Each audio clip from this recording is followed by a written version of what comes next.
When Netflix announced their anime lineup for 2021, I was super excited because I've been following and reading some of the manga series that they are going to adapt. The Way of the House Husband, High Rise Invasion, and Records of Ragnarok are some of the series that I am most hyped for.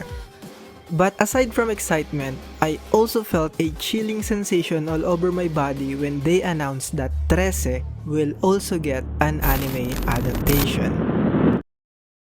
For all you guys who are not from the Philippines, Trese might just be another Netflix original anime for you. But for Filipinos like me, the anime adaptation of Trese is everything. As far as I know, Trese is the first Philippine-based comics that got an anime adaptation.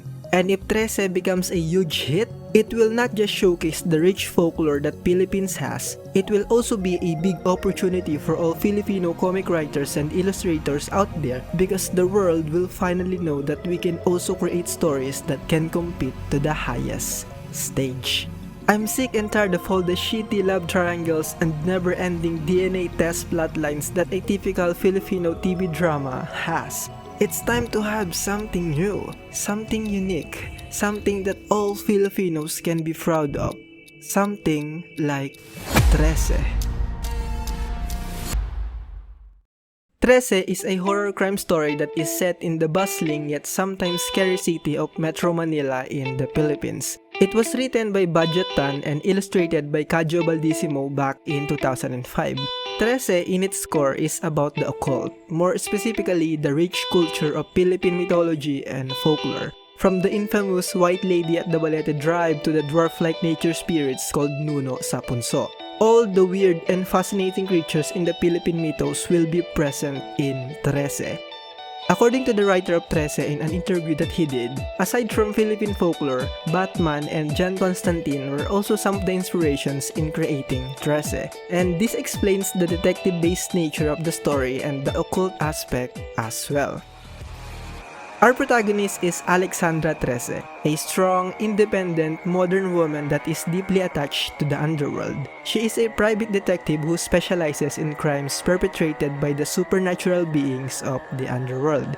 She owns a nightclub called the Diabolical that serves the best kapeng barako or a strong type of coffee of sorts. Her main style of fighting is using guns and this magical kris called sinag, a short sword with wavy edges which has the soul of her dead twin inside of it. Knowing that there will be talking horses and dwarves living in a manhole in this story, a short sword with the soul of her dead twin inside of it seems like a perfectly normal thing compared to all the weird creatures that's going to show up in the story. She also has these two bodyguards called Crispin and Basilio or Kambal, which directly translates to twins and is a clear reference to the character of Crispin and Basilio from Noli Me Tangere, a famous literary work from the Philippines. They both clearly are not human for they have supernatural abilities and I hope they explore the origins of Crispin and Basilio in the anime. There are also some minor characters such as Hank Sparrow, the bartender at the Diabolical. It is said that he will give you a free drink if you tell him a unique story. There is also Captain Guerrero, head of the supernatural department of the police. And lastly, Anton Trese, the late father of Alexandra Trese. As for the plot, I'd say it's very straightforward. Like I said earlier, the story is set in Metro Manila.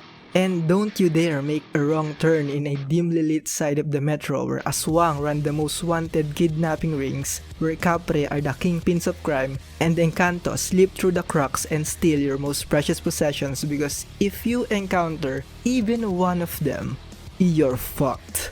But when something supernatural occurs, when crime takes a turn for the weird, Alexandra Trese is the one to call. If you can tell by the tone of my voice, I'm hyped. This is a first for me and for every Filipino, especially those who watches anime and even reads manga because before all of this was announced, I didn't have the slightest idea that Trese exists. I didn't even know that there is a comic scene in the Philippines. I've read manga for years now without knowing that we have all these amazing comic stories like Trese here in the Philippines. It is even said that there was a time where 30 to 40% of Filipino read comics, and it just blows my mind because there is not a single trace of Filipino comics in the mainstream media aside from few movie adaptations. It's mainly underground now, and as an avid manga reader, I wish I was exposed to these Filipino comics because looking at some pages of the Trese comics, it's goddamn good. Maybe even better compared to some mangas that I've been reading. But now that I've finally discovered this treasure trove that is Filipino comics, I guess it's time to buy some Trese comics and start my journey. Or before that, maybe I'll first watch the Trese anime adaptation from Netflix because if that adaptation succeeds and becomes a huge hit, then we are maybe looking at the start of a new era. An era where Filipino comics are celebrated and not just enjoyed by Filipinos, but with the whole world. So don't forget to support and watch Trese on Netflix. It drops June 11, so I'll see you there. And that's it for me for now. I'm the Villain in Glasses, and stay degenerate. Bye!